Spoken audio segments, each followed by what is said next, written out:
today's vlog, meron na naman po tayong i-review na isang online lending application. And alam nyo ba guys, na-approve ako dito sa online lending application na ito.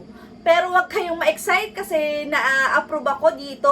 Kailangan yung tapusin yung video natin. Kasi at the end of the video guys, sasabihin ko kung ito nga bang online lending application na ito is recommended sa mga kagaya nating nangungutang. Kaya naman guys, keep on watching. At kung first time ka pong mangungutang, naku, madadala ka talaga sa kanya mga ads. Kasi sabi dito guys, a financial app that meets your needs with zero paperwork or bank visit.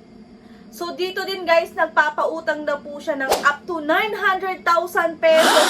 Naku guys, sa dami ng online lending application na na-applyan ko, ito lang yung napakalaki ng loan offer kasi 900,000 pesos. Pero nako, alam naman natin, pag first time pong mangungutang, hindi po ito ibibigay sa inyo o hindi ito i-offer sa inyo. 100% safe and secure digital process daw po.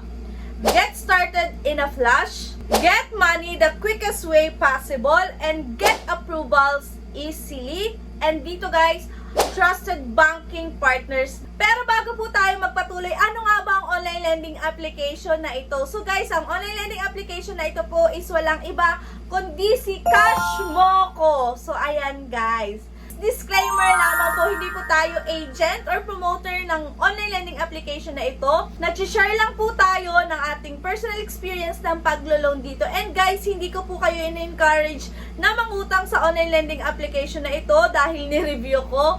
Kasi guys, at the end of the video naman, lagi ko sa inyo sinasabi kung siya nga ba'y recommended, okay nga ba siyang utangan o hindi, di ba? Kaya naman guys, tapusin yung video natin hanggang dulo para malaman mo kung bakit nga ba at ano nga ba ang meron dito sa online lending application na ito.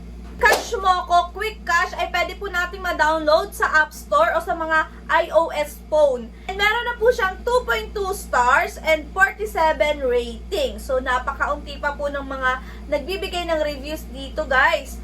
So ayan, so siya po is under ni HGRTC Lending Corporation. Ayan, wag na po natin patagalin. I-open na po natin si Cashmoco. Upon opening, ayan po yung makikita natin. Trusted loan at your fingertips. Simplify your borrowing experience. And also, Cashmoco you can trust. So, ayan guys. Ayan yung pa-starting ni Cashmoco dito. So, ayan. Click na po natin dito yung Get Started. Sa kanyang dashboard, ang available po na maximum loanable amount is 80,000 and meron po siyang loan period na 120 up to 360 days and ang kanya daw pong daily interest rate is 0.02%. So ayan, so kiklik na po natin dito yung apply now. Dito guys, kailangan lang po nating i-type yung ating mobile number and i-click lang po natin dito yung login and meron po tayong matatanggap na OTP and ilalagay lang po natin dito. Babalik po ulit tayo sa kanyang dashboard. Ngayon guys, dun sa 80,000 na dagdagan na siya, naging 900,000 pesos na yung maximum loanable amount. So sobrang laki, di ba guys? And ang kanya na ngayong loan period is 92 to 270 days. And tumaas na yung kanyang daily interest na kanina is 0.02. Ngayon is naging na po siyang 0.06%. So, ayan. Naku naman. Ano ba yan, Cashmoco? So, click na po natin dito yung apply now. Ang una natin kailangan i-provide is yung ating identity information.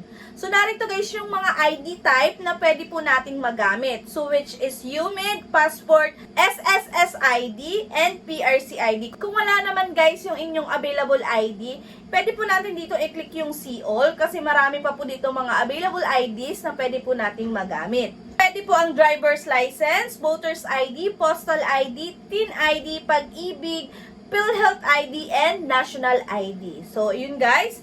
And then after that, kailangan lang po natin picturean yung ating ID and meron din pong real-time verification dito. And then basic information na email and WhatsApp. Next is the gender and age. So, ayan guys.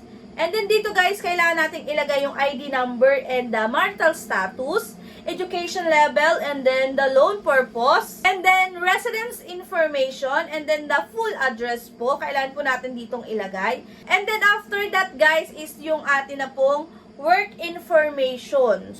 And then, emergency contacts. So, dito guys, kailangan lang po natin mag-provide ng 3 emergency contacts.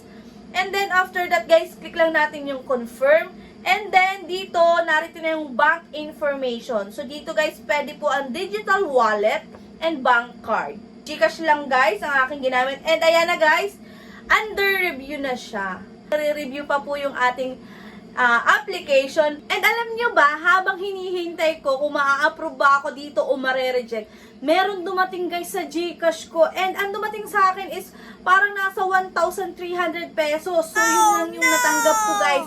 And alam nyo ba guys, kung magkano yung aking babayaran sa kanila after 7 days lang ha.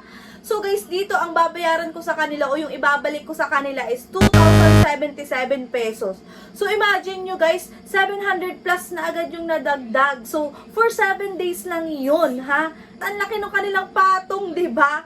So ayan, kung makikita nyo, 2,077. And ang na-receive ko lang talaga is nasa 1,300 plus lang. Dito guys, meron pa silang pa-extension repayment. Kung halimbawa gusto po nating i-extend yung ating loan term sa kanila, mag-a-add po tayo ng 699 pesos, 'di ba? So talagang napakagrabe nitong online lending application na to. Wag na wag po kayo magta-try dito kay Cashmoco kasi based na lang dun po sa experience ko, talaga namang grabe silang magpatong. Kung makita ko 'yun, talaga namang nagulat din ako. Sinasabi ko sa inyo, wag na wag po kayong mangungutang dito kay Cashmoco at talaga namang i-stress lamang kayo. So baka maharas pa kayo nitong online lending application na to. So alam naman natin, napakaraming online lending application ang mga nanghaharas. Huwag ka na pong mangungutang dito kay Cashmoco. Kasi unang-una, hindi ko po talaga siya i-recommend sa inyo. At huwag na po talaga kayong mangutang dito kay Cashmoco kung ayaw niyong sumakit ang inyong ulo, di ba?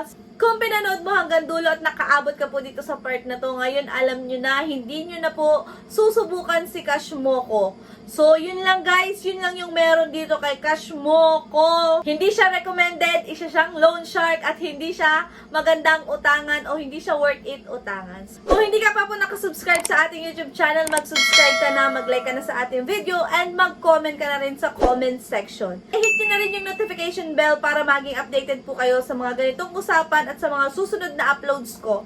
So, yun lang. Bye-bye na po muna and see you on my next vlog. Bye! Thank you for watching!